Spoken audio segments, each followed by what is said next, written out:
Okay, so we're going to start talking about oxidation and reduction reactions. This is the unit on electrochemistry. And actually, before we look at the synthesis of salt, just to give you an illustration of redox or electrochemistry in all its glory, here we go. So, the most common application would probably be something like this, a flashlight. And the electrochemistry comes from the batteries involved in powering the flashlight. That's a spontaneous chemical reaction, conversion of chemical potential energy into electrical energy, and so that's how batteries do it. It's all chemistry. Another example of electrochemistry is this quite rusty set of tin snips or wire cutters, and you can see it's kind of rusty. It's that brown rust colored stuff. That also is an oxidation reduction reaction, the formation of iron oxides in the presence of oxygen, so iron converted to iron oxides. That's also electrochemistry. There's many examples of electrochemical reactions, far too many to mention, but we'll start investigating some of the processes that give rise to electrochemical reactions. So now we can look at the synthesis of salt and sodium chloride as an example to get us started. So sodium is a solid, chlorine is a gas, and when they combine they produce solid sodium chloride.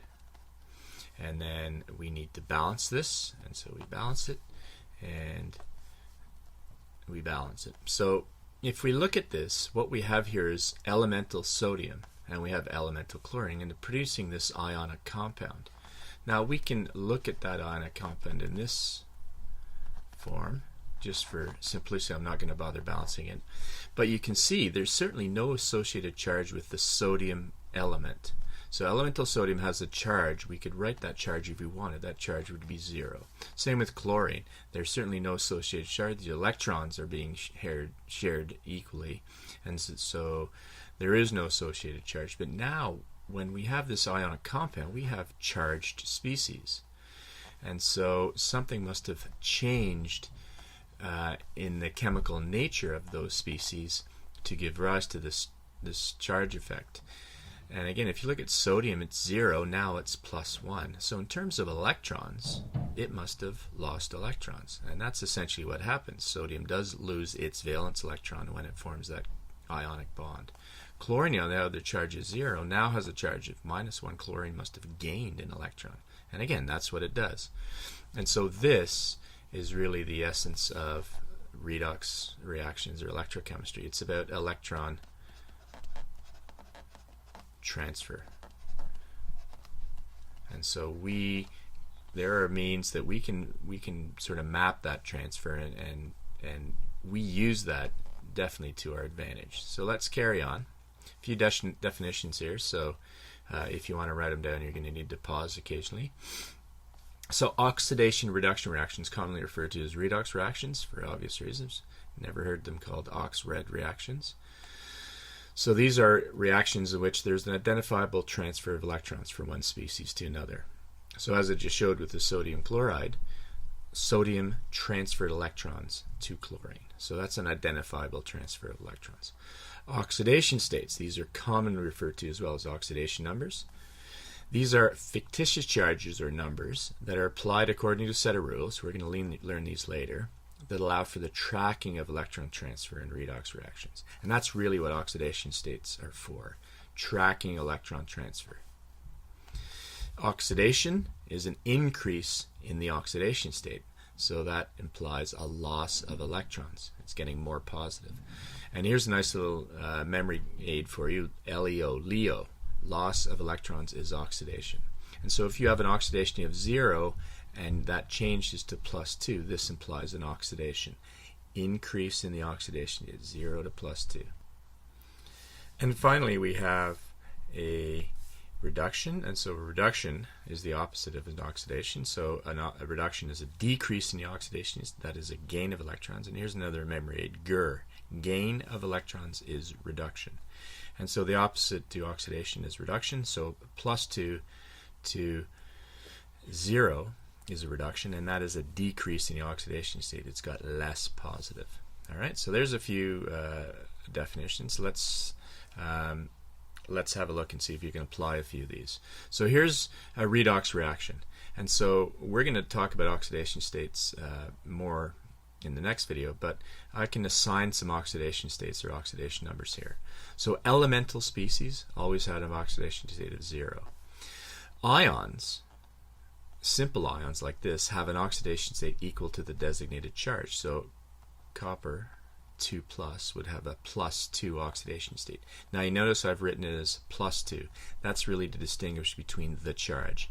An oxidation state is not a charge. It's a fictitious number applied by a set of rules. So we want to make sure we distinguish between a charge, 2+, and a fictitious number applied by a set of rules, +2. Zinc also then has an oxidation state of +2, and copper, solid, elemental copper, has an oxidation state of 0. So we can easily identify now the oxidation and the reduction. So the best way to do this is to line them up. So there's zinc to zinc 2+. So this species has gone from 0 to +2. Well, that's an increase in the oxidation state, and that is an oxidation. So that is a LEO, loss of electrons, and it's lost 2 electrons. Now the copper, on the other hand, has gone from +2 to 0. So it's got less positive. That's a decrease in oxidation state. So that's a GR. And it has also lost 2 electrons, or sorry, gained 2 electrons. So there we see the oxidation Zn0 or Zn solid to Zn2+ is an oxidation, loss of electrons, and here we see the oxidation. And so that would be an oxidation reduction reaction because there's an identifiable transfer of electrons, and we can identify the oxidation and the reduction. Okay, so another concept I want to introduce you to here is half reactions. So here we have 2 half reactions. So for redox reactions, you can split an equation, a reaction, into half reactions. And those half reactions then show by themselves the oxidation and the reduction. So we have just identified our zinc to zinc 2+ as an oxidation. And so an oxidation is loss. Well, how does it lose electrons? We can show this with a half reaction. We have to balance this half reaction. It's not balanced at the moment. It's balanced by mass, zinc and zinc, but it's not balanced by charge. Zinc 0 does not equal zinc 2+. So we balance that by charge, and we always balance half reactions by adding electrons, E-.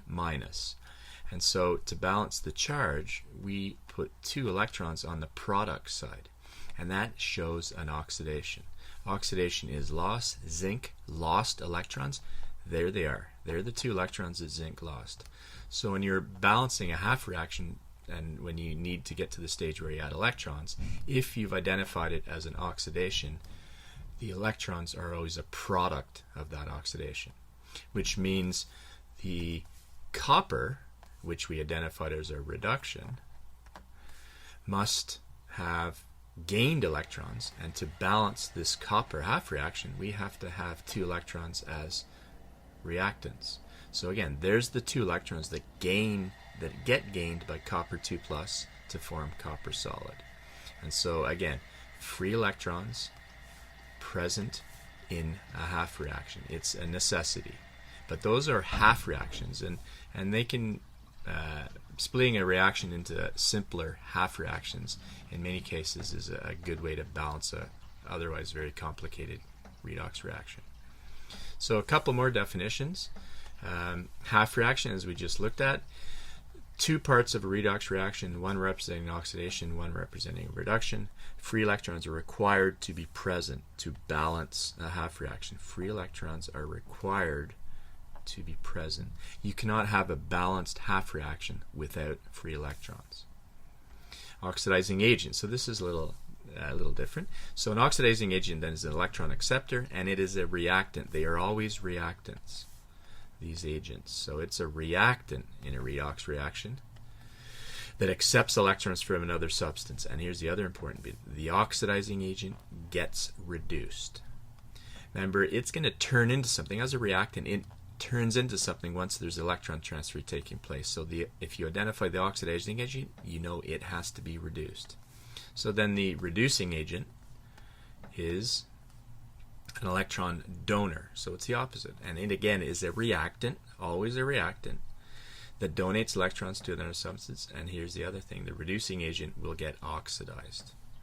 Okay, so oxidizing agent, reducing agent, two reactants you can identify, and they are the ones that provide or accept electrons in the electron transfer. So back to our redox reaction here. We already identified zinc as being oxidized. So there's zinc being oxidized. So that means zinc solid is the reducing agent. This is the electron donor,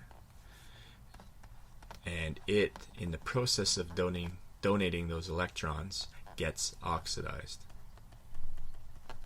And so the copper we identified as being reduced, so then Cu2 plus is the oxidizing agent. Remember, the oxidizing agent gets reduced.